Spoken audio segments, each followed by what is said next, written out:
welcome everyone to Circle Debate, the Wrestling Delorean Podcast, and Cage My IQ Podcast. There's all three of us here together, so it's everyone's podcast. Ladies and gentlemen, welcome to a special recap show here with my brothers and my familia. This is the host, Stevens, with Ivan C. Let me go ahead and introduce my other host, mis compadres, mis hermanos, of course, because he takes you back in time, everywhere, anywhere. Make sure you tune in, especially on Twitch, ladies and gentlemen. My brother from another mother, Mike De Niro from the Wrestling Delorean Podcast. What's good, yo? Of course, man, he has the IQ that even Joe Rogan doesn't even know, or even Vince McMahon wish he could have, because this individual knows not only just MMA, but also pro wrestling. That is my brother, Dan Beckley from Cage My IQ Podcast. Gentlemen, how are you today on this beautiful Tuesday? Doing good, doing really good. Excited to talk a little New Japan. That is right, and that's what we're here. But go ahead, Dan. What were we going to say? No, I'm saying I'm excited to talk about this event that just happened, and then, of course, what's going to boil down to in a couple of weeks when, of course, the G1 starts. Absolutely, man. And let's get into it. And that is right. We're here today, ladies and gentlemen, to go ahead and recap New Japan Dominion that happened this past weekend. It was all fantastic and unshocked. Changes that have occurred that everybody was expecting, but unfortunately, things turned around. So I'm excited to talk about it. So we're gonna go ahead and break down these 10 incredible matches that just occurred on Dominion this past weekend. And let's go ahead and start it off with the opening match, and that is, of course, let me go ahead and pull it up, and that's right, as we have none other, the United Empire versus, of course, Hiroshi Tensai, Master Wato, and Taiguchi.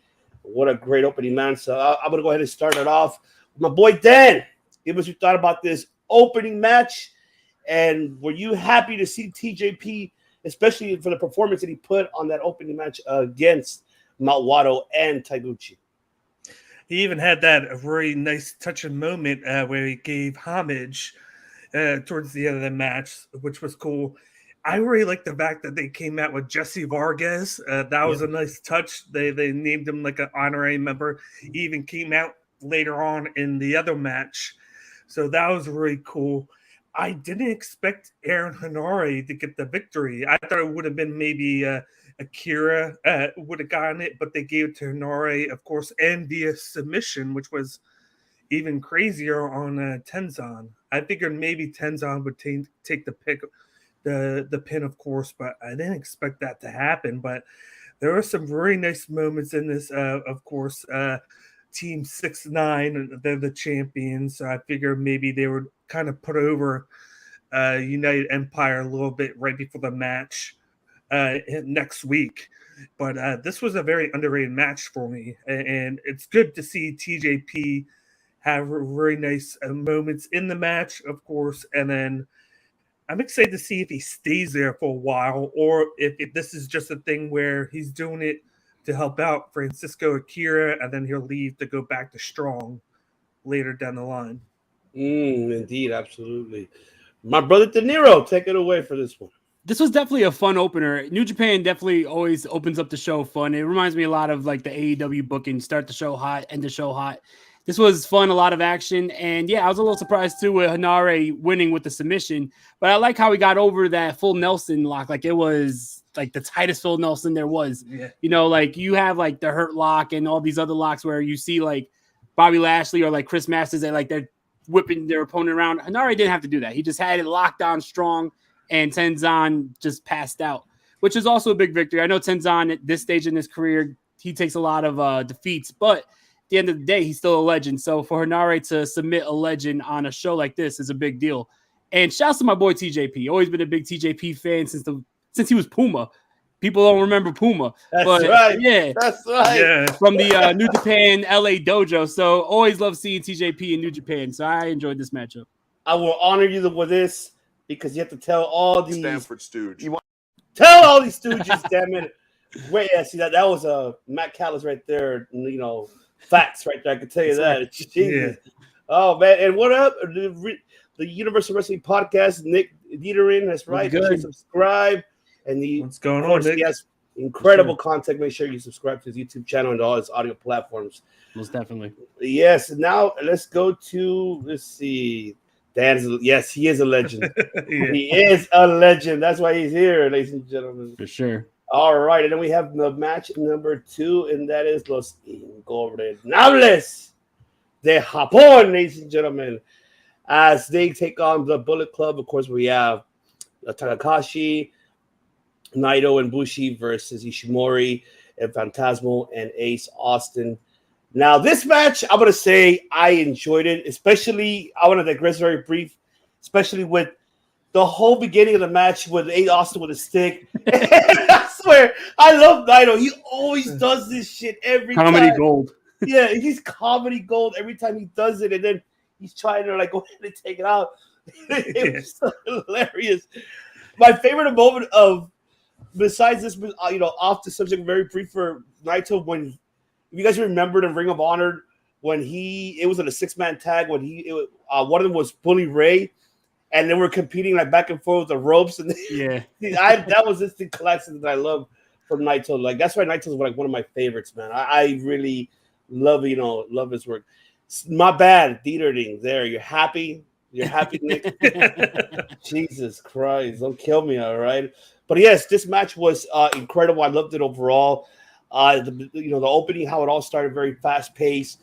I'm glad to see Ace Austin getting his moment of shine, especially because besides an Impact, but now here in New Japan and being part of the Bullet Club now, I mean, I can't wait what holds the future for him in New Japan. If Scott D'Amore will allow him to be more involved on each country, which I hope he does allow him to, and heck, maybe defend the X Division title on a New Japan platform. Maybe you never know. We might see it at Wrestle Kingdom. I'm hoping so. I'm hoping we see that down the road, or even have a New Japan star coming to Impact and fighting for the X Division title. That'd be great for both companies because it cross promotes, and I'm glad that D'Amore is really opening with these cross promotions as well, especially with New Japan, because that's a big one that you would love to have. And I'm glad, besides that we're going to see Forbidden Door, but I'm hoping one day down the line we see Impact's X Division versus New Japan's junior heavyweight division. That will be so insane. Classic World X Cup vibe. Yes. That's right. That is right. That's classic. Oh my God. I wish they could bring that back. Honestly, I would not mind it. They definitely should. What's going on, Lennox? How are you, brother? My boy, it was good. So what was your thoughts on them bringing out the black Alex Zane socks and then going like this with them? Here's Alex Zane socks. And yes. Were you guys watching on English or Japanese commentary? I was watching them both. I watched them both. English. I had to rewatch it twice. Because Kevin Kelly was comedy gold with that. Oh, yes. Give that man back his socks, you bastards. He was. Yes, I remember. Oh, shit. Oh, and I like it because we were on the show, I believe it was Thursday, and we're like, and I was like, Alex Zane has to be in the X Division match. And then, of course, while we were on, they had Impact on, and they announced that he was the last member. So I have a feeling that he's going to win the X Division title over Ace Austin. I have a feeling about that with how they're just presenting everything, how they have Ace Austin mocking him, then they have him come out, Zane come out, and then being named the last entry, and it would just be fitting for him to win that match, and then maybe them appearing on New Japan and on Impact with like battling for the title, because that would be a good touch. And then you bring up the whole Naito situation. It always seems like he has that moment where he just makes you laugh. Like the past year, I remember a moment where he's just rocking out for a regular tour event, and he hides behind the barricade. He looks out with his hat on, and he just looks out the crowd, and then his music plays, and he does it for like 2 minutes. And then he decides to come out like nonchalant. He always has these crazy moments where he like makes you pause, makes you wait. Fist bumping Daryl. Yeah. yes. Nah, Naito is he's pretty funny, but people don't really talk about it like that. Yeah, definitely. But I do see Naito probably be the one challenging maybe Ace Austin. I wouldn't mind seeing him come in That'd at be Impact. awesome. Oh my god. Because I know Takakashi's gonna be busy with Ishimori for the junior heavyweight championship. But I think seeing Naito or maybe even Bushi, I don't mind Bushi at all. Bushi deserves his credit, his time too. Yeah. I mean, but it all depends. I'm hoping that either one of them two from Wrestling Delorean will come over to Impact and challenge Ace Austin for the exhibition title. But we'll see. I mean, but yeah, you were going to say shout out?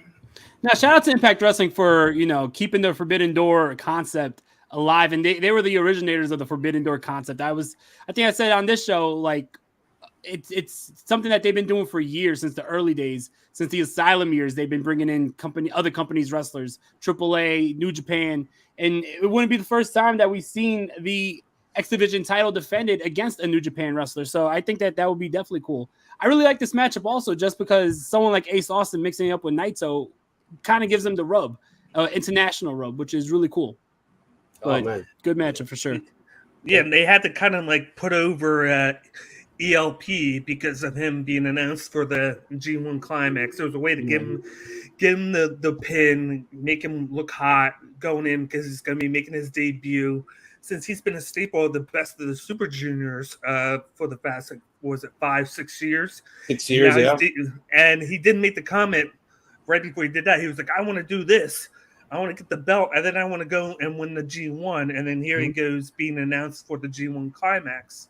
So it was a nice way to get him the pin. He used, I believe he calls it the C4, I believe it is, or C3. C3, yeah, that's what it is. Yeah. C3 is his new finisher now, so they showed him do that. Of course, Bushi was there to take the pin for him, and it just made him look good. But then you had the whole thing with Hiromu and Ishimori being in the match, just getting that match ready. I still thought that should have been on Dominion, because it was a high-profile match. Yeah. But I can see why they took it off, because they didn't want it to be lost in the shuffle in the beginning, even though I thought it might have been one of those matches where it could have stole the show. But they pushed it the next week. I have a feeling that Ishimori is going to win it. And then maybe you see Hiromu move up the heavyweight finally, because it's just I think he's outgrown himself at the Super Juniors, winning 3 times. He's won the title a few times, and it's just like, what is there left for him to do in that junior division? There's nothing. Like, he's already put on the weight like Ospreay did. Just make him move up now. Agreed 100%. Any final thoughts of this fantastic 6-man tag match, gentlemen? I definitely agree. They could have had that junior heavyweight title matchup on this show, and then they could have did Bushi and Naito versus ELP and Ace Austin. But yeah, I also agree with them not wanting to let it get lost in the shuffle, because that's a matchup that you want to showcase. But definitely, this was another fun matchup right after the first matchup. I thought that they were hitting on all cylinders for the show. Yes. And I'm happy as well to add on that to see Ishimori back on the title contention. It's been quite some time we haven't seen him, as a title holder now. So I'm really glad that he's back on. I think the first time when he became the junior heavyweight champion, I felt, honestly, I know I might get heated for this. I thought it was too soon, because right away when they put him in, if you guys recall, like automatically they already were just giving him the junior heavyweight championship. And the way how he won it and the way how his title ring at the time, the first time, was not as relevant right now what it is currently. Because now, if you notice that his development now, and with the Bullet Club now, he's now being known more high profile than before when he first came in, because everybody, who the hell is this Bone Soldier guy? And, of course, we know his credentials, but not much. Most of the New Japan fans know who he really is. And here in America as well, they're not familiar with him. And I think I'm glad that with this one, his second run, he finally has that, and hopefully he can put one hell of a match with the top. Hiromu, he's never disappoints when it comes to, high profiling matches. He never does. He puts pretty much his body on the line to get Uncle Seltzer to give him a 6-star or 7-star. So I know Hiromu will do anything to get that, and I'm looking forward to seeing down the road to see that match, which will be what? It'll be next week, right? Then somewhere around there. It'll be next week, I believe. So. It is. I think it's the 21st. I think the junior tag is the 20th, and then that's the 21st. So that is Tuesday, right? Yes, that's the same day for the qualifier too. So yes, you're right. Yes, it is. It is the 21st. Just saw it right now. Perfect. All right, and now let's move on to the next match. Which, Jesus Christ, man, I love this. I had to say that I love it. Toru Yano versus Doc Gallows, and I'm gonna say this right now. Where the hell are the DVDs, damn it? I was waiting for the DVDs to come out. It didn't come out. I was really looking forward to seeing Torino with DVDs, but no. You have to run the DVD player this time. Yeah. Yes, you did. But, I mean, this match was very short, and I have a feeling we're going to see this down the road again, because it's, Doc Gallows losing, of course, controversial with a low blow and a very quick pin. Yeah. But I know, that sucks that out of all the Bullet Club, two of them, but we'll get into that. But I think he's the first one to lose from the club, losing to Toru Yano. So I know we're going to see a rematch for sure down the line. And I'm looking forward to seeing how that is going to turn out to be. But, but I can say that Gallows looks great. He looks happy. He looks like he's back home. And I'm glad to see that from him. That is like, man, this is my home, New Japan, where I developed my career. And you know what? Even though it was a short match, but they put on a sense of humor, performance match, which is expected. And especially coming out of Toru Yano, we all know how he is. But I was surprised I didn't see no handcuffs. I didn't see no duct tape. I didn't see none of that. So, but it was okay. It was a great little. You did see the alcohol in the begining because he was spraying the bottle, and then Luke Gallows takes it and pours it on his head. So you did see that early on. Yes. See, this is a guy where I wish I could understand Japanese, so I knew what Toru Yano was saying at every moment. Because as a person who's listening to the English commentary, all you hear him do is yell. That's all you hear him do. It's yelling like 24/7. And it's still so funny because it's like, damn, this guy's making me laugh, but I don't even have any clue what he's saying. And it's like, maybe if I knew what he was saying, I might be laughing even more, because that's the type of guy he is. And then, like you said, there wasn't any handcuffs. He didn't tie the beard to the. Oh, that's right. He didn't tie the beard at this time. He did pull it. Yeah, he didn't take the corner off of the ring like he always does. He takes it, throws it across like he always does to buy time. And then the touching on it for me was when he got the low blow, the pin, and then he rolls out, and he looks like he just like went to war for like 30 minutes because he looked so tired. He rolled to like the edge of the back, and then the commentary just made it even better. Kevin Kelly trying to tell him he's trying to escape. He's trying to get out. He knew he just got out of Dodge. Oh, man. I love this, man. I love it. Dinero, take it away. In Toru Yano matches, you're going to see a lot of hijinks and tomfoolery in their matches. And, this had, a lot of funny spots in it. Some of the classics, like you said, with him taking off the turnbuckle. The padding. Right. I got all tongue tied there. But like you said, when he won the match, he like dashed out the ring. I thought it was really funny too, because he looked like he went through a 30-minute main event and he just went against it was like what, like a 5-7 minute matchup. I did like the little pulling of the beard, like the Three Stooges looking. But it was a fun match. It was definitely a fun match. And on a card like this where you have a lot of action, you always need that like little break where you need a little humor, a little laugh break. It adds to the dynamic of the whole show, which is cool. Absolutely. A shout out to Nick Arias from the Ring Fanatics podcast. Make sure you subscribe to their channel as well, as they provide you great content as well. All right, now let's get into the following match, which this match right here, ladies and gentlemen, of course, La Casa del Torture, the House of Torture, as they're coming in defending their never open weight 6-man tag team championship versus Suzuki Gun, of course, Zack Zombie Jr., El Desperado, and Kanemaru. And this match was a brawl. I can tell you that right now. That match was a brawl for me. Yeah. I always someone refresh my memory because I have a loss of brain of thought. House of Torture are they technically affiliated with Bullet Club, or they're on their own way, right? Like Something, loosely, right? yeah. Yeah, right. Because I don't. It's like I've been wondering the concept of it because they're part of Bullet Club, but then it's like a subsidiary. It seems like because when we'll get into it later on, but whenever the rest of the Bullet Club gather together, they're not there. Yeah. So it's like it just reminds me of before when you had like the Bullet Club and then you had the Elite. Yeah. And the Elite was kind of to themselves before they left. It reminds me of the same thing. Yeah, definitely. And of course, the House of Torture retain their 6-man Emerald Open Tag Team Championships. But a good match. What I wanted to say was great. It was great brawl for a great fight. It's crazy to me to see Evil to where he's at right now.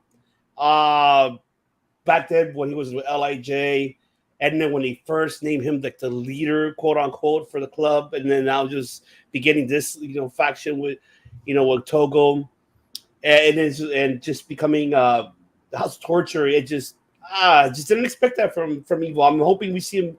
I'm hoping to see him back in singles competition, and but this match I enjoyed. I'm a big fan of Desperado. Another one that is underrated, and he's an individual that should be the future for the junior heavyweight division. I think with him being a former IWGP junior heavyweight champion, but I think he should be now the feature, the staple now. And like how you mentioned earlier, Dan, about moving up class weights, like how Ospreay did. Hopefully Hiromu will move up eventually. I mean, there's a couple of them that need to move up, and having Desperado there just taking over that that division. So I mean, you knew in the finals of the Best of the Super Junior with how loved Takahashi is that people were cheering Desperado, and they were, I wouldn't say booing Hiromu, but they're more on Desperado's side. That's when a guy is really getting over, even though he didn't win the match, because everybody wanted him to win. They wanted him to have that moment, because Hiromu has already had that moment 3 times beforehand. So it's like they want the fresh face. Even though he's won the title, you knew this started to happen 2 years beforehand when he lost, when he had the mask taken off, and then he kept on wrestling, and they had that barnstormer of a match, and he lost, but then he wound up winning the title anyway a little bit later. Yeah. And he's just grown on me so much. Like, I really love him. I want to see him wrestle like the who's who of like cruiserweights and juniors, even guys. Like, I remember he had that match with Okada, the opening round of the New Japan Cup, and I dug that because I'm like, that's the kind of match that I want to see, because it's different for him. It's different, not just for him, but for Okada. And they had a very good match. So I want to see more of him, broaden his horizon, getting more use out of him. I want him to be the new face. And like 2 points in the match that I really liked was one with the alcohol with Dick Togo. He went to drink it, and then Conor Morano caught him, and I think he punched him. All the alcohol came out. Yeah. And then he fell down. And then the ending with Show. Like, I said to a buddy of mine, like, Show, I used to love Show. High voltage, him showing, he's become more of like a weasel now. That's what the perfect word to use, like a weasel. Yes. Because he doesn't do too much. He's kind of sneaky, and then he just slides the wrench right into his boot, and then hits him in the stomach, and before he gets the pin. And it's just like he's that dastardly guy now. Like, he went from a big time good guy to like the ultimate bad guy in literally like a year. Like, it's crazy to see the progression in him. And I'm like, the one thing that I would say that I would critique a little bit is the fact that I feel like they're just having them do these random 3-on-3 matches. I want to see them bring purpose to it a little bit more. And I want to see Evil do singles. Like, I want to see maybe Show do a little bit more with the junior division. Like, I know they have a couple guys in Bullet Club already there, but I still want to see more out of them as singles guys, because I feel like they're just gonna 2 months from now they're gonna do a 3-on-3 match. I felt like Chaos kind of put the trios titles back on the map. Yoshihashi, Goto, and Ishii. I felt like with how many times they actually defended the belts and made it worth something, I feel like it's kind of taken like a step back again. I want to see them bring it back to what it was. Agreed, 100%. Take it away, De Niro. I like how they also played off the fact when Sho snooked the wrench in his boot that he also hurt himself in the midst of trying to hurt the opponent. But definitely, I feel like the House of Torture may be better as their own little group. I think that the reason why you see three very talented people in Evil, Sho, and in Yujiro is, and then they get overshadowed by the Bullet Club is because the Bullet Club is so large and the Bullet Club has all these stars in it.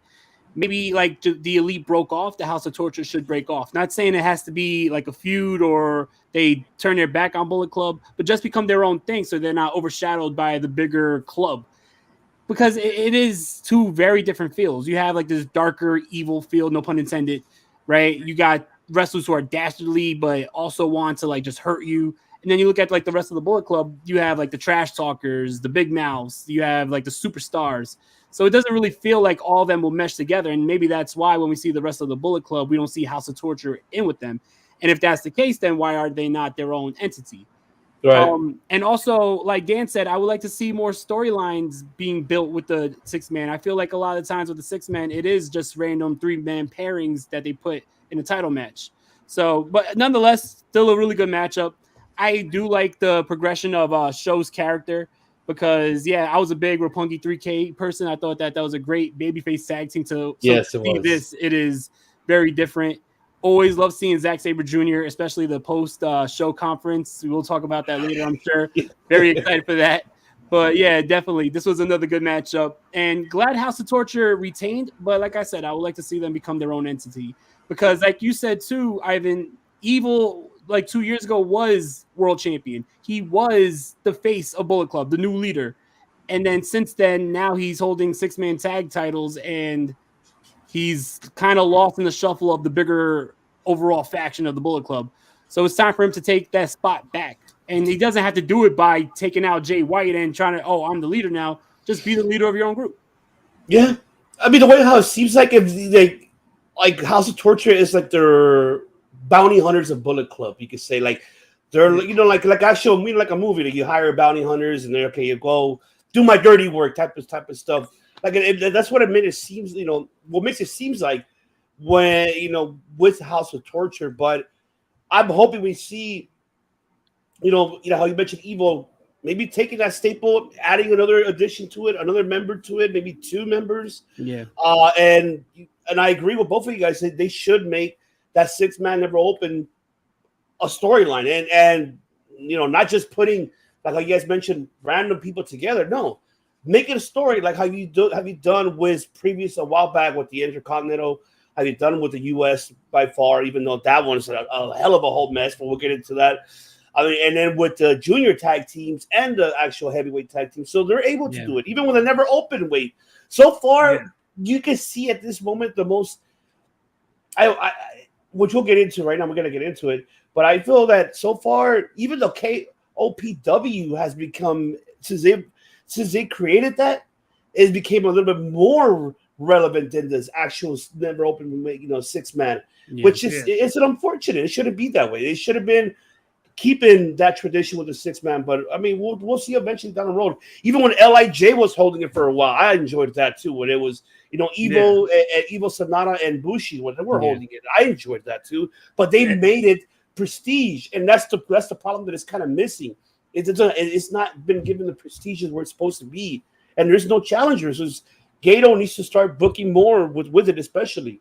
So I'm hoping he does that down the road and find better feuds for House of Torture, not just the same faction all the time. So can you imagine down the line, because they've kind of opened up the can of worms, adding Tom Lawler to the G1. If you bring Team Filthy over to Japan, and you get like whatever 3 guys going for the trios titles, because you can do that with him now being ushered in, because we don't know if he's going to be there for a while, if it's just for the G1.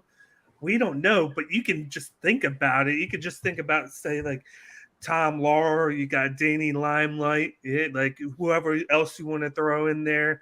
Like, it makes you think, like, okay, we can roll with this and do something, because technically that's another stable there. So it's just been in New Japan Strong this whole time. So that'd be cool if you can bring them over, kind of integrate them with Japan now, technically open now. Now you can get all this talent over there. That'd be great to usher in another stable there that can work both the U.S. and Japanese side. And one more fact, I do like how they've been using Kanorano more like as like the big guy in the matches for Suzuki Gun. Like, he carries a lot of the time in the ring, whereas they have Zack Sabre Jr. and El Desperado like spell him a little bit, but he was in there for a long time. I liked his usage of the figure 4. Oh, yeah. That was nice. And then he did it like twice. He kept him in there for a while. And he just looks like he's gotten better. Even if they don't showcase it more or push him like I think that they should again, he's gotten a lot better since I've watched him like a year or two ago. Oh, no, I agree. Yeah. And especially for Yujiro, too. 2 years ago, we haven't received Yujiro as well being used as properly. And now him now having a title, I don't know if it's his first title, but I mean, if I've, try to recall, but even with Yujiro too, finally they're using him more often instead of more of a jobber. And okay, you mentioned Kanemaru too. I'm glad he's getting that more of a spotlight too. I think it's about time that he gets a spotlight, because he's been in Suzuki Gun for quite some time, and I think it's about damn time he deserves his break too. That's another guy that deserves a title contention singles as well, not just only in the tag or six man. Shit, give him the never open weight or the KOPW, anything for Kanemaru or Yujiro as well, because they need to start developing these guys, because the veterans that they have now, they're kind of like already, shadowing it away little by little. So, time to put up the guys that you had below for quite some time and step them up and have them getting them more of their spotlight. And hopefully we get to see that down the road for all of them. And when you mentioned New Japan Strong, yes, I definitely agree, because not only you got the Filthy Team, you also have TMDK, which is Jonah's faction. Mm-hmm. I mean, there's a lot of factions in New Japan Strong. They can even bring those 6-man to America and have them there if they don't want to use American. I want to see that, because we just see now that they're going to be next week. Yeah, this weekend or next weekend they're going to be doing this weekend on the strong tag. Yeah, they're going to be doing the semifinals. They haven't announced who's in it yet. No, but they're going to do the semifinals, and then in North Carolina they're going to crown the champions. Carolina. I got a buddy that's actually going to that event too. I told him, I was like, you got to go to this event, and then he was like, okay, I'm going to go, because he lives right out there. I think very close to the event. So I was like, you got to go to that. But do we want to talk about the Zack Sabre Jr. Thing now? What he said after the match? Might as well. Let's get out of the way. I just wanted to say one quick point about like 6-man. You can even bring in, now that you have like AEW and New Japan trading talent, like there's a lot of trios in AEW that would make sense to go over there and try to fight for the never open weight 6-man titles. If you think about like maybe the House of Black going over and going against the House of Torture, like that books itself right there. So matches like that already excite me. I was going to also say Death Triangle, but we know what's going on right now with Penta and Phoenix not being allowed to wrestle on Forbidden Door, but that's a whole nother story. We'll probably talk about that. That sucks that them two and Andrade. Andrade can't wrestle there because of politics. Bullshit. It's bullshit. But I could see all that too, because with Lance Archer being in the G1, it shows that he's not getting used. Can we use him? Yeah, sure. So he's going to get used there. I want to say, when you watch them announce him, they didn't say Suzuki Gun. It says AEW. It's a picture of the New Japan logo on the back. I was waiting for it to say Suzuki Gun right in the back when they announced him, which they didn't. But because when Minoru Suzuki came to AEW, Lance Archer was representing Suzuki Gun, so it would have been sense. Yeah. So it was weird that they didn't showcase it. So maybe it was just one of those things where because he's in AEW, they want to showcase that he's from AEW. But I'm like, this guy is from wrestled in New Japan. Come on now. I'm like, he's there. Like, he was in a lethal tag team for a couple of years early in his New Japan career that I love to watch. Two giants. Who doesn't want to see that? Yeah. But now you can see him back in. I think last time he was in there was a couple years ago. I remember his first match was at home, and then he wrestled Will Ospreay, and they had a great match in Dallas, Texas, I believe it was. I really wish that show was a packed house because they deserved it. Absolutely, they did. But let's get into it. Finally, we see Zack Sabre Jr. calling out Bryan Danielson during the post show. Take it away, Dad. Let the people know what the hell did Zack Sabre Jr. said. He was talking about, of course, like we mentioned before, he's been kind of dropping tidbits around. Like he wrestled Shingo Takagi, and after that match, which he won, he was like, "I just conquered the Japanese dragon. All that stuff that looks like is the American dragon." And then he drops the mic, and then stuff goes down. You see Forbidden Door, and ever since they announced that, I'm like, when are we gonna get this match? When are we gonna get this match? Then he comes in here, like I didn't even see it right away. Like I didn't see it until afterwards the next morning, and then I caught it. I'm like, oh baby, here we go. Like him calling the Blackpool Combat Club the Blackpool Country Club, and then he was like, if you can take time out of your day to see who the best technical wrestler is, newsflash, it's me. Yeah. And then he just storms off. I'm like, if you have that clip of Ned Flanders, that's me right now. Point. That's right. That's all of us right now. That's all of us. Right there.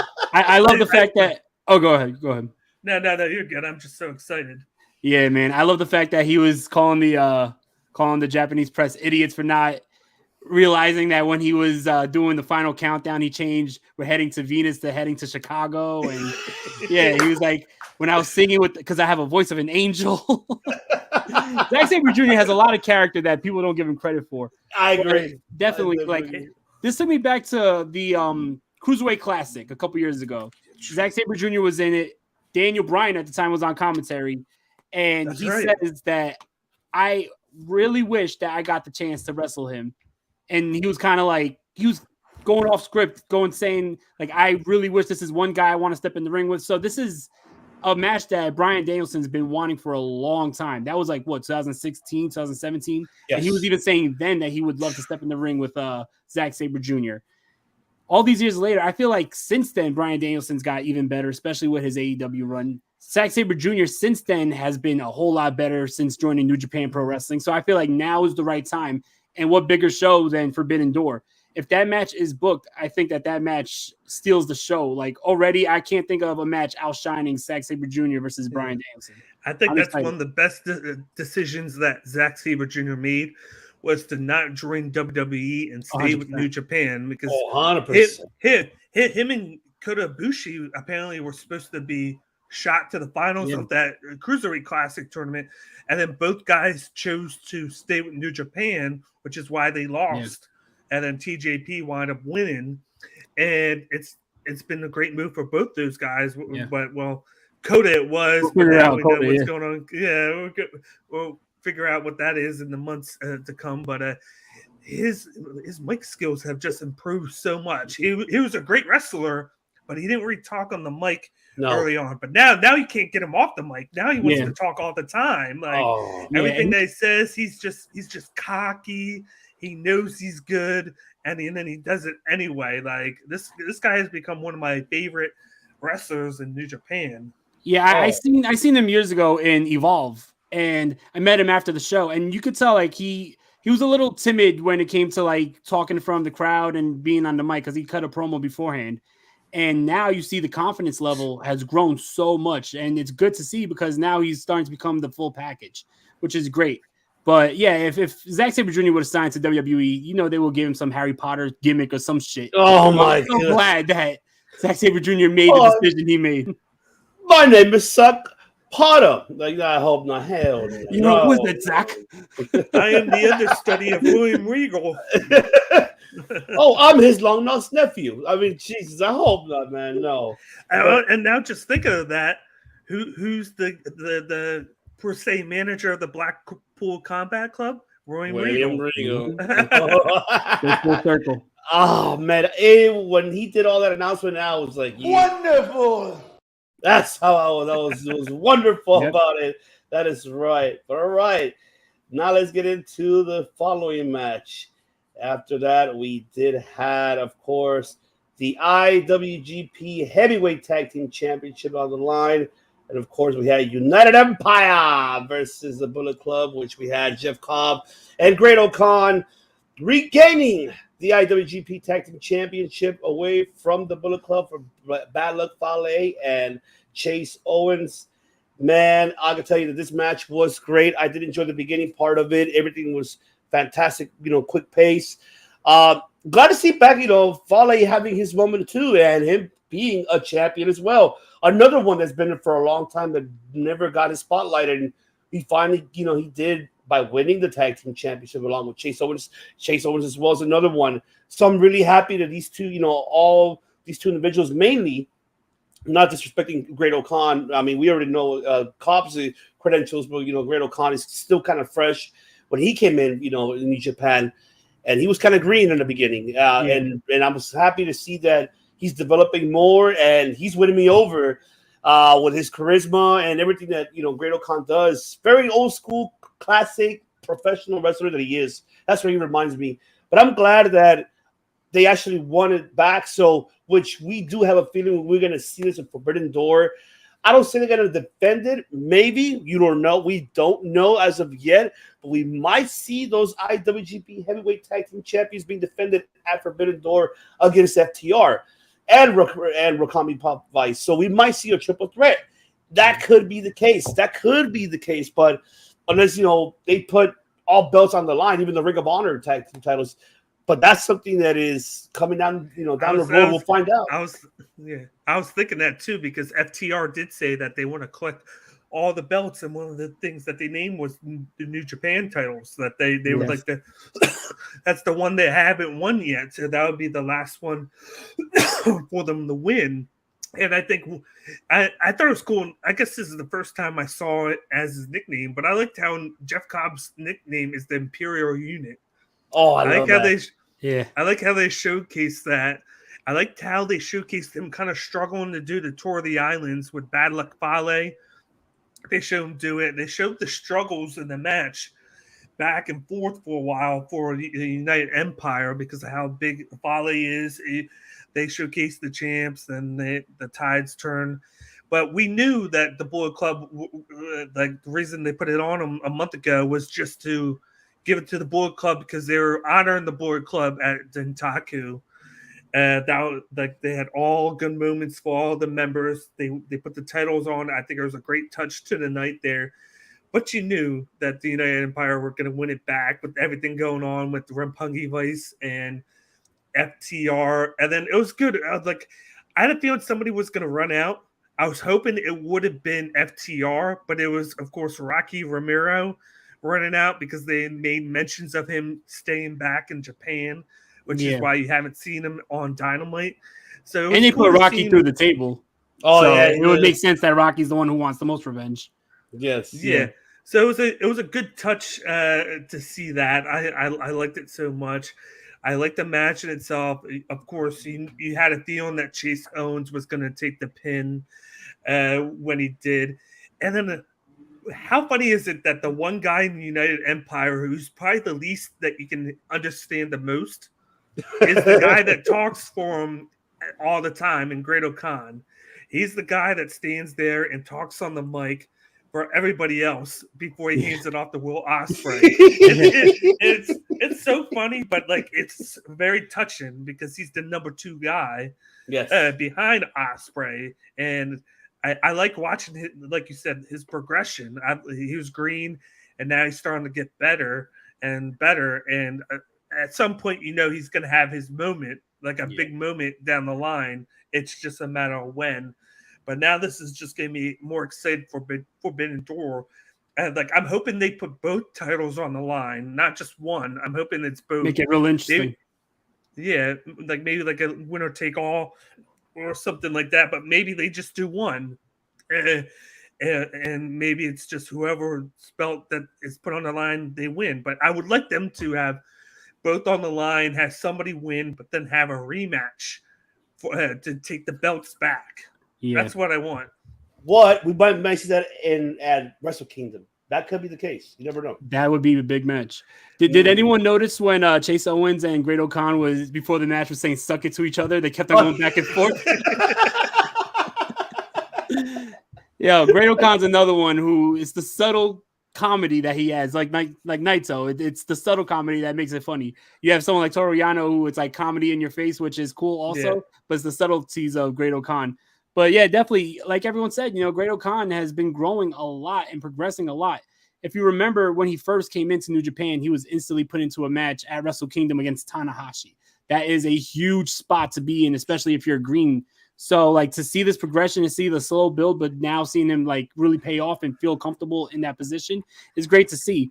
And Jeff Cobb looks more and more like a beast every time I see him. Like his shoulders like more and more broad. Like my man is ready to just destroy. I would love to see Jeff Cobb. Like I'm as much of a fan of this tag team as I am. I would love to see Jeff Cobb get a run with the title, get a run at top, get a run against all the tops. Like just go on a tear, go against Okada, Tanahashi, Naito, just run through him because he is more than capable of doing it. If they want the second coming of Vader or some of these big gaijins that they had in the past, they have it in Jeff Cobb, if you ask me. Oh, I think last year was maybe like their experiment to see if he could handle some of that because he did go undefeated through the tournament until the last day when he lost to Okada, I believe it was. And then Okada, which kept them out of the finals. And I was like, damn. And then him and Okada had their match or whatnot. I was like, that was the test right there. Yeah. And to see if he can do it or not, because they're like, you don't just put him in a program with Okada just to do it. They were seeing if he could handle it. I think he passed, and then I think he's going to be one of those 4 guys in the semifinals of the G1. I hope so. Truly feel like he is. I hope so. I'm a huge Jeff Cobb mark. Yeah, definitely. And then we're moving on to the number 1 contendership for the AEW interim, not world champion, but interim. That's right. I had to say interim, unfortunately. Of course, Tanahashi versus Hirooki Goto. The winner of this spot will get a chance at Jon Moxley at Forbidden Door for the AEW interim world championship. Of course, we all said it last time. We all said it was bound to happen. We knew it was going to be Tanahashi and winning, of course, advancing and facing Moxley. This has been, almost 3 years into making this match to finally happen, and we're going to get it at Forbidden Door, which I'm not mad about it. I'm happy that they're going to get it. I know that Goto is probably upset that it's not happening on a New Japan platform. However, though, it's still part of a New Japan platform because they're together. But I want to give a shout out to another one, Goto. He put a fantastic performance in this match. He did a lot of moves that surprised me out of Goto. Another underrated too. So I was really happy to see him. Especially with him and Tanahashi, where they're very familiar. I've seen them already in the G1 versus each other. And then, these guys always put a heck of a show. But this one, he was fighting for it to actually really get that title shot. So kudos to Goto for putting a hell of a performance in Tanahashi. Of course, Ace, we know you're going. I don't care because I know Matt Callis is happy, but I'm like, finally, just give me the match. Just give us a damn match. We knew it was coming. Yes. Give me what I want. There, just you finally are giving us what the hell we want, and that is, of course, Tanahashi versus Moxley. But take it away, Big Dan. Yeah, I like the match. A little bit was taken away from it because we kind of knew who was going to win anyway. Like, I think they just made the match just so it wasn't just, okay, we're giving Tanahashi the match right away, whereas Moxley had to defeat Kyle O'Reilly. So I think it was just a way of doing something with Tanahashi, and then Goto had nothing else going on too, so it gave them both a match. But it was still a good match. That they both put on a good show, and I like how they just announced that Tanahashi and Moxley are going to do a one-on-one tomorrow, like a face-to-face on Dynamite. So that's going to be good. I didn't see that. They just announced it, so I guess they're going to do a one-on-one with a promo. So I'm intrigued to see what Tanahashi has to say to Moxley, and then vice versa. Yeah, watch Moxley headbutt him or some shit. You know it's gonna break down. Take it away. I ain't doing this shit. You know, Mox. All right, hold on. You said it. Oh, damn it! Where the hell is it? There you go. No. I ain't doing that shit. There you go. You know, I definitely love the matchup. I feel like this matchup and the next matchup was just balls to the wall, a sprint, because it was a little shorter, but a lot of action in that time that they had. But the only thing that hurt it was the fact that it was a little predictable. We knew that we were going to be getting Tanahashi versus Mox. I think that because they didn't know about the whole CM Punk injury when it happened, and they had Tanahashi come out on AEW Dynamite, I think that also was a reason that was a little predictable, because they wouldn't have him come out and announce that he's going to be getting a title shot for him just to lose it. But I mean, we've seen, something else later on the night where one guy thinks he's getting a title shot and he kind of lost it. But yeah, so I think that it was a predictable matchup, but that didn't take away from the matchup because the action in the match was really good. Shout out to Hirooki Goto, who's been putting on classic performances for as long as I could remember. I remember watching New Japan in like 2012, 2013, and just a huge fan of Hirooki Goto. And I got to meet him. He's a freaking dope-ass guy, too. So I met him in Philadelphia one time. He was really cool. But definitely great matchup. Great matchup. That's awesome. That is awesome. All right. And now we're going to go ahead and move on with the KOPW 22 championship. Of course, Shingo Takagi versus Taichi in this very intriguing matchup that Shingo put the stipulation for. And of course, it's pretty much the person who gets 10 counts or 11 counts. It is, right? Was it 10 or 11? Because I'm trying to count it. Most in 10 minutes. It was who in 10 minutes, most right? Pins in 10 minutes. So There whoever you had go. the most Very pins, unique. Very unique. I so liked it this. didn't He matter was if you got entertaining. it. Yeah. Oh, I loved it because it didn't matter if you got a 3 count or not. It was just adding to your count total, and then you knew something was going to happen at the end, where it was like 11-6 or 11-7, and Taichi was down, and then he got that umbrella pin, and he got 3. But then he missed it by half of a second to tie it. And it was like, oh, my God. And then you could see the disgust. You could see the disgust in his eyes afterwards. He was pissed. But it was a great match. Like, I've always liked Shingo Takagi from his days before. Like, he got announced into LIJ. A lot of people don't know that he's had big-time matches beforehand. Like, he had a match. Dragon Gate days. Oh, man, the Dragon Gate days, man. And one match is Shingo against Walter. They had that match, and I loved it. I watched it because I had to, ingrain myself to see who it was because I wasn't familiar with him at the time. And I was like, oh, this guy looks like a beast. And I liked how it's crazy how big he is. And he used to wrestle in the junior division for a couple of years. I still don't compute that because it's like, this guy is huge. Kind of reminds me of the X division where it's not about weight limit because he always looked a lot bigger than the guys he was in there with. Yeah. And I liked how they've been using him the past year and a half, as a powerhouse because he has those great moves. He knows what to do. It doesn't have to. You don't have to be the leader of the group to be a champion. And we saw that when he won the belt. And so it's like this has given him more so something to do right now since he can't be champion because it's like you have to find ways to give certain guys moments, certain guys their time, and that's what this is right now. They're using the KOPW to showcase Shingo since he's not in the title picture right now. Indeed, Sure. indeed. De Niro, take it away. I think that this was very unique, this matchup. And when you watch wrestling for years and years and years, it's like, what could surprise you? After watching for years, there's very little stipulations that you see something totally fresh and new. And this was fresh, this was new, and it was really unique.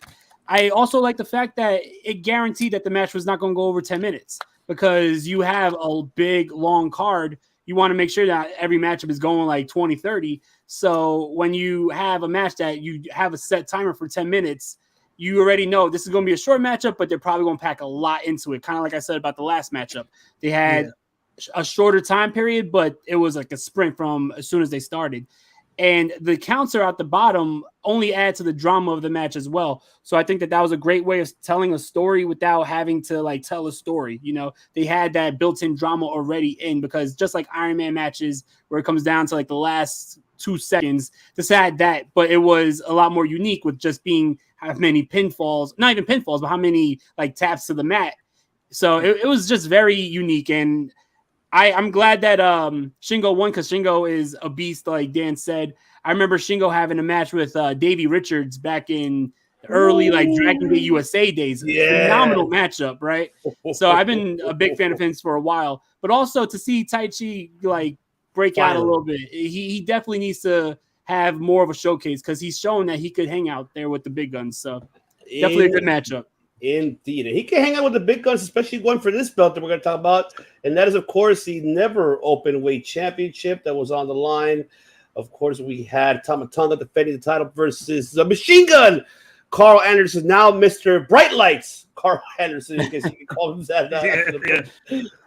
Another classic interview after the show. Yes, another one, man. Oh, man. Karl Anderson always cracks me up. The Machine Gun always cracks me up. But it was great to see these guys going at it. Great chemistry. They know each other now. And congrats to Anderson being his first singles title in New Japan. That's why you could tell that he misses another one. How I mentioned about Gallows misses back home. And rumor your window, I didn't hear. I guess I misheard. Maybe he belittled it, Impact. But of course, we all know it's a work. I don't think he means that. Of course, everybody's like, "Oh my God, he really means it. He's really belittling Impact." No, he doesn't. This has been Bullet Club's MO for. It's not about any promotion that they wrestle for. It's about the Bullet Club. So this has been their MO for how many years, and people are still falling for it. Yeah. Like, come on. Exactly. And why would he do that when he's about to be on an Impact pay-per-view this Saturday because they're people look into shit. Does he have beef with Scott D'Amore? Like I saw that. No, I was like, just that, guys, relax. It's just that they want to go back to New Japan. Of course, the contracts are up next month, so this is them honoring one of their last days. So they're just adding a little bit of substance to this by doing that. Yeah. And Scott D'Amore knows that they're not trying to do that. He's worked with them forever. So just like you said, it was just a work. It was good. It was good to get him the title. I remain to seeing what he's going to do with it, because I'm like, I thought they were going to run with Tama Tonga with it for a little while since he just won it. And I've been like wanting to see where they go with Tama Tonga. I have an idea what I think that they might do with him, but I'm still like in shock that they took him off him, because it's like, who's gonna feud with Karl Anderson now? That's the question. I was shocked as well. There's a lot of history with Tama Tonga and Karl Anderson, two of the original members of the Bullet Club when it first started, right? And with Tama Tonga getting kicked out along with his brother out of Bullet Club, you would think that Tama Tonga would get his like comeuppance against Karl Anderson here. Unless it's leading to something bigger, I didn't expect him to lose the title either. So it was a cool moment for Karl Anderson finally getting a singles title, but also it cut Tama Tonga's reign short. And that's something that New Japan does a lot. And that's the only like thing that I don't like about New Japan. They are so quick to like change titles, like show to show. And you rarely see long title reigns if it's not the IWGP World Champion. And that's something I think that needs to change a little bit. Agreed. 100% agreed. The final thoughts of the match.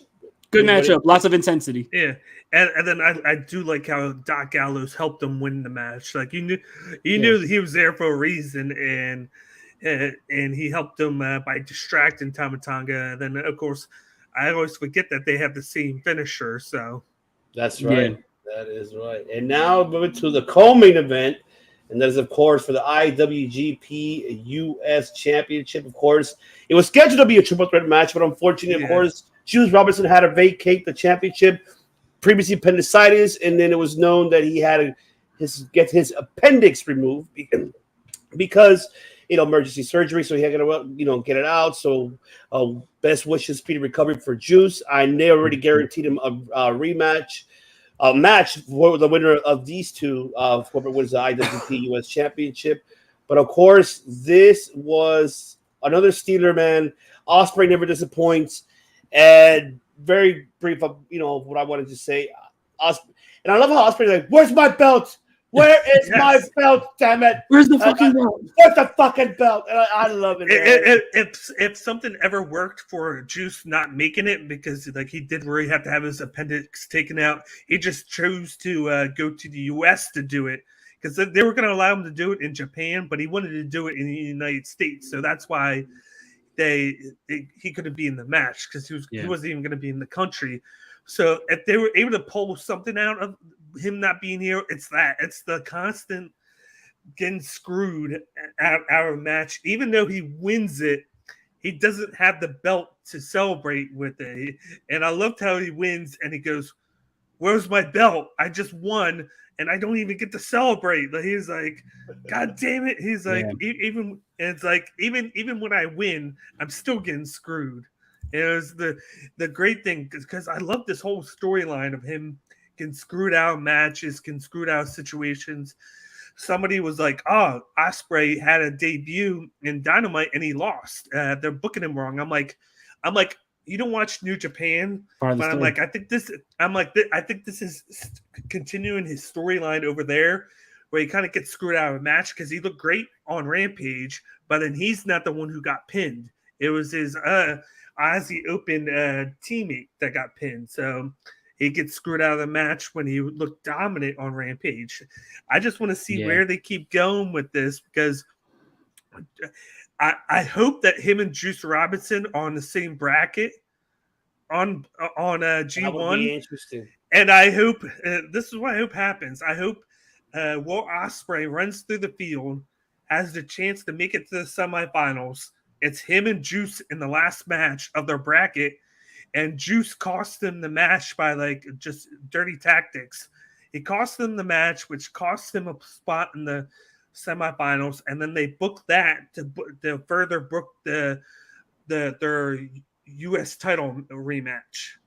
That they got to, because that's the New Japan does that all the time, where they book things like that, because they did that with Juice Robinson and Moxley when Moxley took the title from him, and then Juice kept him from making the finals by beating him on the last day. So unless they meet in the G1 and they decide to put the title on the line for their matchup, they could do that too. They could do that. Yeah, that'll be interesting. But the curse continues. The curse continues. The IWGP United. If someone told me I was going to win that title, I would tell them, no, thank you. No, it's a curse. It's a curse. Exactly. Danhausen must have held that title because that belt is cursed. Either injuries or can't get into the countries. Remember the typhoon with John Moxley? Just real, just crazy situations where it's like, is it a coincidence? This can't be a coincidence that this keeps happening. But definitely was a great matchup. Sonata and Will Ospreay has great chemistry with each other. And I knew that it's weird because as much as I wanted Will Ospreay to win, I also wanted Sonata to get his moment. And I think that it's still coming. But after a while, if you're saying it's still coming after years and years and years, eventually it's going to pass you. And I hope that that's not the case with Sonata. But then again, like you said earlier, Ivan, we still see people like Yujiro Takahashi still on the card, and he's been there since the No Limit days with Naito as a tag team. So, who knows? I don't think that it's a little different in New Japan. It's not necessarily, you have a certain time period before you could make it. I don't know. It's just that I think that Sonata, the iron's hot. He just came back, gotta do something with it, and I really wanted him to shock the world, but congratulations to Will Ospreay. I'm really excited to see if he's going to be defending that title at Forbidden Door or what's the case. And I like to see what's going to happen with Juice Robinson when he gets better. And shout out to Juice Robinson. Hopefully he gets better soon. Yeah. And in my case, what championship? Because he has no belt. Exactly. I would love to see what's it called? Just how Ospreay got the new design for the IWGP champion for the time being. If he has a new design or a new belt handed to him for the U.S. champion, like creates its own thing. Yeah. Definitely. And the main event of the evening for Dominion as the IWGP World Heavyweight Championship match. Okada defending the World Heavyweight Champion versus Jay the Switchblade White. And of course, the people were in shock. People were, especially, the IWC were Hey, yo, like, what the fuck? That's right. Damn. That's exactly right. What I said. But you know what?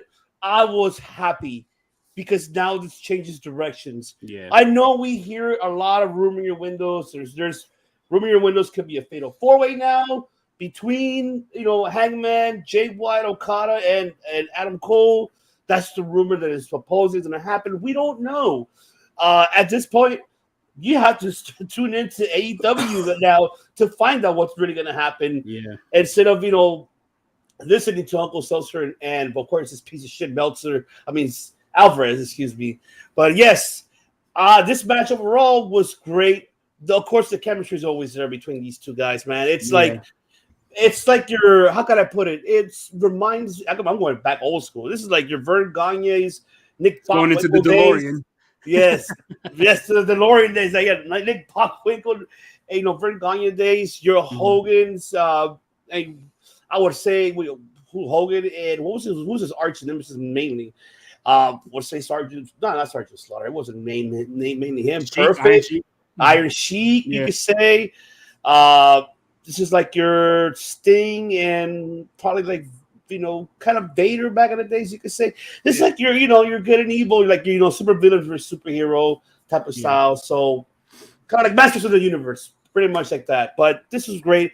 Unexpectedly, did not expect Jay White to win. Of course, we just see the aftermath, the post conference calling out, you're not getting this shit, you cowboy, bitch or whatever he called it. He went off. There's no AEW without him. Yeah, exactly. And I love it how he said about Hangman, like that's why you left New Japan to go over there with your silly buddies.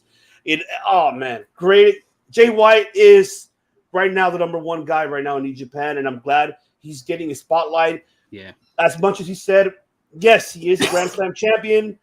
Kudos to him for that, 100%.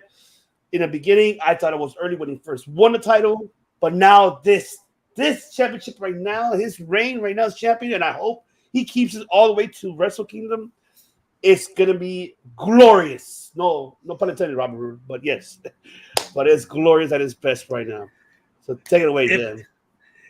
If Kenny Omega does not come back after this match at Forbidden Door, I don't know a better time to have him come back from being injured. Because come on now, Jay White comes in here, he roasts Hangman, and then he comes in the post interview and he roasts Kenny Omega, telling him that he's better than him.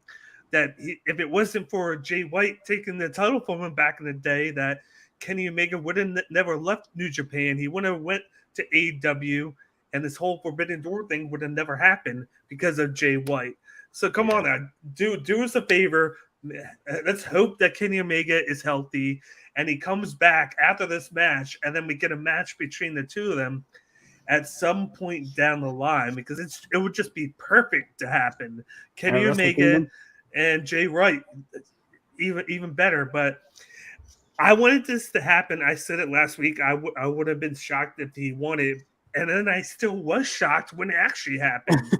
just the way that it happened. These guys have great chemistry in the ring. The match went fluidly throughout the whole thing. He said that he wasn't going to use any tactics to win. Yet, what happened? Gato came in, was distracting the ref, hitting him several times, and it was just the perfect way. And then he comes out of nowhere like he always does and he hits the finish on him, and then everybody was just shocked. And then he cut the big promo, and my favorite part of the backstage promo when they're like, "Who's better than Bullet Club?" No one. And then they're like, "Not him. Not him." It just, I ate it all up. And a buddy of mine who doesn't even watch New Japan, doesn't even know too much about it, I started showing him Jay White 6 months ago. And I'm like, this guy is the real deal right now. And he's like, I don't know who it is. He watches it. He watches AEW. He saw him a couple times. He was like, oh, hey, there's your guy, Jay White. I literally just showed him the promo from Dominion 2 days ago. And he goes, the first thing that he goes is, this guy needs to be the main event of AEW. This guy is great on the mic. And this is a guy that doesn't know anything about New Japan. And he's like, this guy needs to be over in the States right now. Because he was like, that promo was just fire. And he loved everything about it. And he said he wants him over here now. Definitely. Shout out to Clark Street Wrestling Podcast. Clark Street. My brothers, good. Man. Make sure you subscribe to them. They're coming back. So they'll be back. They're the ones of podcasts. Make sure you subscribe to them. The boy Devin right there. De Niro, take it away with this main event, brother. Definitely a great match. Lots of time. And that's why, like, I feel like some of the other matches had like a little bit of time, just because this matchup had a lot of time. Not only that, but like Dan said, the chemistry between these two are great, right? After this matchup, I went and saw Kenny Omega versus Okada 1 because I got I just re-upped my subscription on New Japan World. So I was like, fuck it, let me use it, right? So I went back, saw Okada versus Omega, and they had amazing chemistry. I am not saying that it's better, but I think that Okada's chemistry is different, but on par with the chemistry he had with Kenny Omega. They just meshed so well together. And Jay White, I mean, he's an absolute star. He wins the matchup, cuts a hell of a promo. Now, there's a lot of rumors, like you said, going into Forbidden Door. I also saw that Okada is going to take a step away because he's having a kid, I think. So maybe Okada's not even on Forbidden Door. If that's the case, like, congratulations to Okada. I just would really love to see him on Forbidden Door, but that's selfishly. Like, I don't want to be selfish here, but gosh, like, Okada and AEW would be phenomenal. But yeah, definitely a great matchup. It's going to be interesting to see how this plays out now. Does it become a three-way at Forbidden Door between Adam Cole, Jay White, and Hangman? Is it a four-way with Okada? The only reason why I don't think it will be a four-way is because we're already getting the four-way for the All-Atlantic. You don't want to have two four-ways for a title on the same show. It might be repetitive. But yeah, it's going to be really interesting to see. But shout out to Jay White. I think right now he's firing on all cylinders. I loved everything he did in Impact Wrestling. I loved everything he's been doing. You know, even here in New York, he's been doing independents for House of Glory. I saw him in House of Glory recently. He was on that show. So he's not just like resting on his laurels of being in New Japan. He's putting in work. He's wrestling on independence. He's wrestling on Impact. He's showing up on AEW, flying back to Japan and winning the IWGP champion. You got to give this man his roses. He is definitely the top guy right now. And now he's going to be flying to LA to appear on New Japan Strong, which I'm going to be there, damn it. It's going to be me. Yes. He better have that belt with him. He better bring it with him because even though I know they're not going to air it for like 3 weeks because they just started the Philadelphia showings on New Japan World with how they do like the tape-ins. I still want to see him come out with the belt because he just won it. You want to see him showcase it. Mm-hmm. And it's funny because he's going to be in the match, and then the other side's going to be Tanahashi. And if only Tanahashi were to win the belt next week and they wait a week, then you could have had a situation where you could have had a match on Strong where you had the AEW champion and the New Japan champion. How crazy would that have been? But it's a week early, so it won't happen. I'm still holding out hope because I still think that Hiroshi Tanahashi wins the AEW championship next weekend. And then you have a situation where you can book something like that. I want to see Tanahashi enter the G1 with the AEW title. Woo-hoo! Let's fucking go. There you go. You're so quick with it, Ivan. You're so quick with it. It's like he knows what we're going to say. He's already ready. Like, oh, he's probably going to say that. Let's fucking go. That's right. That's we're gonna be quick on it. Yep. Oh man, No, for sure. Tanahashi winning the title and entering the G1 with the AEW title does so much for AEW as well. A lot of visibility for the title, for the brand. You know, more than just Lance Archer going over there. It adds a lot to that and making it a real international powerhouse, which they want to be. And then eventually, when CM Punk comes back, like I said before, you can have CM Punk go to Japan and challenge Tanahashi for the AEW title. Unify, because he's still the champion, so they would unify it, and then you would have Punk win there. And what better way to have Punk turn heel than to win it like dastardly at Wrestle Kingdom and have him win it that way against the Ace. Against the Ace, because they're going to have that match for sure at some point. Yeah, I think it's the perfect way to do that, because he also had Wardlow made the comment that he doesn't want to win the belt until Punk comes back. So then you can you have a good guy Wardlow against a bad guy Punk, say at Revolution afterwards, or something like that. Or maybe you push it to Double or Nothing. It's just something to think about there, but it gives you all these possibilities there by doing it. And then I really think that they're going to have if say Okada takes time away, like you said, because of the kid, I thought it was going to be a fatal 4-way, because you don't know what they're going to do with Hangman and Adam Cole, because they cut the promo where he was like, you're not getting the title shot. It's going to be me, Adam Cole, baby. And so unless they have a match next week on Dynamite to determine who is in the match, I do see it being a triple threat or a fatal 4-way. Well, maybe that's where you have a start between like a Jay White, Adam Cole have friction, because maybe Jay White pins Adam Cole at Forbidden Door or something like that. Like this, so many things. It's gonna be very interesting. About. I mean, if you want to pull the trigger on Jay White not Jay White. If you want to pull the trigger on Hangman and Adam Cole, do that shit this week, because you're probably losing out on the big ladder match because the Jeff Hardy issues, and they need like a big marquee matchup. So that would be a big match to add to this week's show. Absolutely, man. So let's break it down. What do you rate this pay-per-view overall, this event? I give it an A. Give it an A. I actually enjoyed it. It was great, even though it's 10 matches. I know you guys mentioned the adding the heavyweight, but yeah, it will get lost in the shuffle. Even the junior tag team was not added. I'm glad that they did it, and I'm glad that Gato's kind of looking at that and looking at how different booking as of late. But I know he makes bad decisions here. Who doesn't? Especially this guy. He makes very, very, very, very, very poor bad decisions. Isn't that right, TK? That's fucking bullshit. No, that is bullshit. I already told you 100 times. You make bad decisions too. But yes, I'll give it an A. What do you give it, Dad?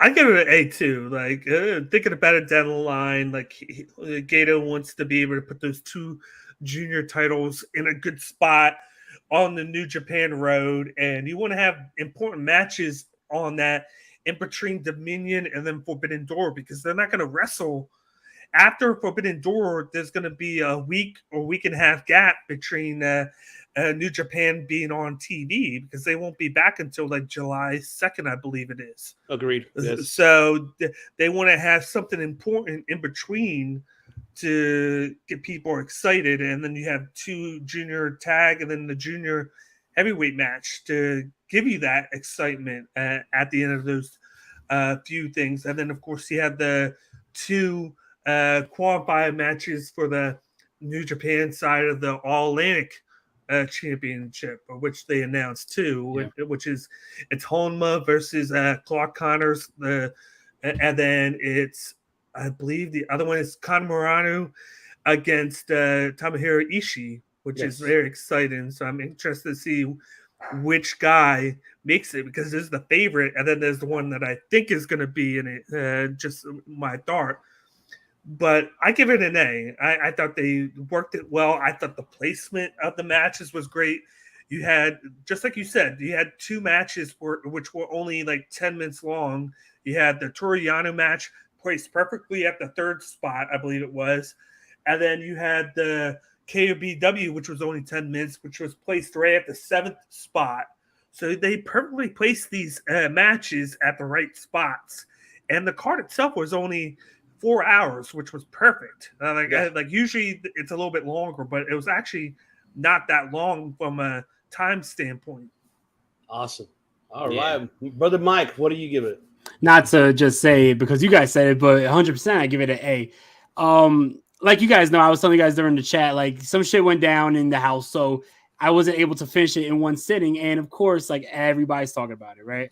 So like I go on Instagram the next day and everyone's posting about the results. The fact that I knew the results and still finished the show and still marked out for every fucking match tells you it's an A.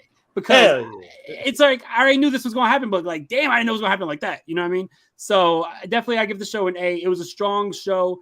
It set the table perfectly for Forbidden Door, especially because AEW usually has so much time in between their pay-per-views to really make sure that each pay-per-view has so much build. They don't have it this time. They had Double or Nothing, and then less than a month later, they have Forbidden Door. So you needed New Japan to also help book the show along with AEW television. And I feel like this did it perfectly with the continuation of the story with Jeff Cobb and Great Khan, with Rocky Romero, with the whole Tanahashi versus Hirooki Goto, winner goes against Moxley, and the main event with the twist of Jay White winning the title. Now it's going to happen on AEW. Makes you want to tune in this week just to see. So it's like this was a perfect working in conjunction with AEW to set that table perfectly for the pay-per-view. That being said, an A for sure. Absolutely, man. There you go. And there you have it, ladies and gentlemen. We're going to go ahead and thank you so much for tuning in to this special episode here for New Japan. I feel like we're going to be doing this a little bit more often with New Japan, especially we would love to do that separate from the regular episodes from Circle Debate, because there's a lot to cover in New Japan, especially coming up for the announcement of the blocks of the G1. We'll get into it hopefully next week. We could probably come back and do this on Tuesday next week and talk about it once they break down the blocks, who's going to be participating, and break it down. And also, once the matches commences, we'll be doing a weekly review of the G1 throughout, on a weekly basis for the G1, because it's a long whole month of reviewing the G1. So I'm excited. I know, Dan's excited, Mike's excited, but not also forget to subscribe to these two individuals, my brothers here, the phenomenal podcast. Of course, Dan providing you not only just mixed martial arts, but also professional wrestling as well. And of course, my brother De Niro taking you back in time all over the world, especially in professional wrestling. And make sure to subscribe to his YouTube channel, on his Twitch especially. And don't forget also as Dan's YouTube channel as well, Cage My HQ. Phenomenal content these two individuals thank you. Provide to all of you guys. And we thank you for tuning in today, this special episode. And don't forget, tomorrow will be the MMA episode, and then also Thursday, episode 106. Do not forget to tune in for that. But I want to thank you guys so much for taking the time and doing this. And this was fun, man. We got to do this again next week for sure. We got to talk about these blocks, but I'm excited. I'm really excited for the G1, man. For sure. Nah, it's always an honor. I really appreciate you always having me on, always showing love. And like I always say, as long as you don't get annoyed with me, I'm here. I never get annoyed. Never that. I never get annoyed. But there you have it, ladies and gentlemen. Make sure you subscribe, hit the notification button. Come, see us here on the COD. As all of us here, especially with the Wrestling Delorean Podcast, the Cage My IQ Podcast, we all make over and over history over and over and over and over. And over and over we make history. Good night, everybody.